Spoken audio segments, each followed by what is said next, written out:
Salut à tous, c'est Murdoch et aujourd'hui on va parler du dernier film d'animation que la Warner Edition a sorti, Gotham by Gaslit. Ce film d'animation est inspiré du comics éponyme écrit par Brian Augustine et Mike Mignola.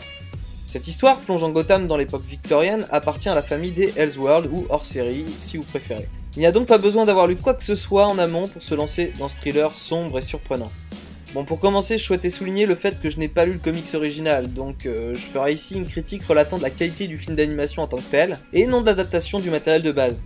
On peut dire que j'ai été suffisamment agréablement surpris pour vous donner 5 bonnes raisons de le regarder.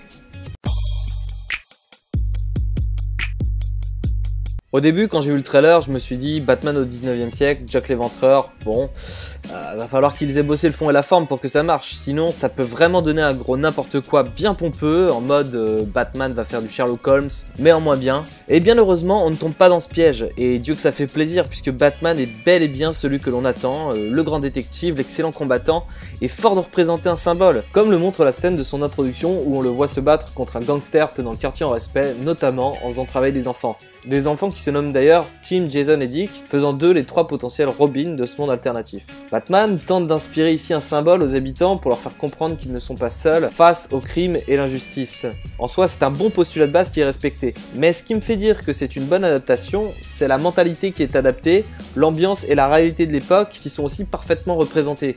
Un exemple illustrant parfaitement la chose est le fait que Bruce Wayne est proche d'une bonne sœur qui tient un orphelinat dans son couvent comme la plupart des orphelinats à l'époque. Ce point fort sur l'adaptation qui est réussi colle parfaitement avec le point numéro 2 que je vais vous présenter puisque l'on a...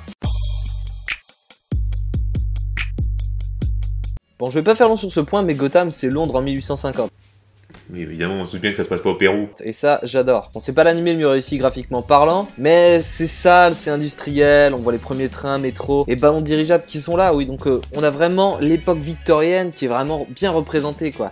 En plus de ça, on peut avoir des petits détails comme Arkham, qui est un vrai asile de fous avec une espèce de fosse, et il y a des maisons closes à l'ancienne, plutôt classe. Bon bref, on voit bien que c'est la ville qui est empreinte de modernité, avec des rues plutôt crasseuses et du sale comme jaja, m'amène du sale comme jaja. Voilà un point qui tabasse sérieusement, un bon méchant bien vénère à l'ancienne. Jack l'Éventreur fait ce que la rue de ce Gotham représente en majorité, c'est-à-dire du très sale, même du très sale. Comme dans la légende originale, il tue des femmes, il les poignarde à plusieurs reprises, et dans cet animé, il est vraiment réussi. Sa démarche et sa façon d'exécuter ses victimes glacent bien le sang. Son don et ses combats contre Batman sont basés sur du cassage de tronche à l'ancienne. C'est-à-dire que Jack est un super combattant, très endurant, très physique et extrêmement résistant. Il reste tout du long un personnage également aussi méthodique que mystérieux. Point numéro 4. En 1h10 de film, il n'y a pas le temps de s'ennuyer, le rythme est bon, il y a de l'action et des rebondissements et je ne vais pas vous spoiler les principaux, mais par exemple, la découverte du personnage de Selina Kyle dans cette histoire est blindée de surprises.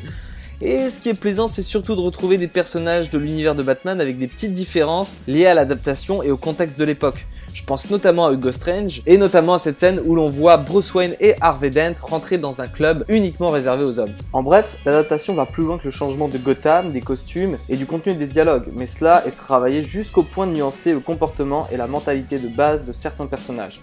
Du beau boulot. Oh please Bruce, this is the 19th century. Don't be such a dinosaur. Quand on voit que le film commence avec une danse de charme de Poison Ivy qui va se faire trucider dans une ruelle 2 minutes plus tard, on nous annonce la couleur, ce n'est pas pour les enfants. Et plusieurs thèmes graves ou grivoises sont abordés ou montrés également, comme le sexe ou la drogue. Il y a des scènes assez brutales et le passage dans l'asile d'Arkham est complètement lugubre. C'est sans préciser que l'histoire aussi se porte sur l'un des tueurs en série les plus atroces jamais connus. Il y a du sang. On a du sang, on a du sang et on a du sang, bordel de merde.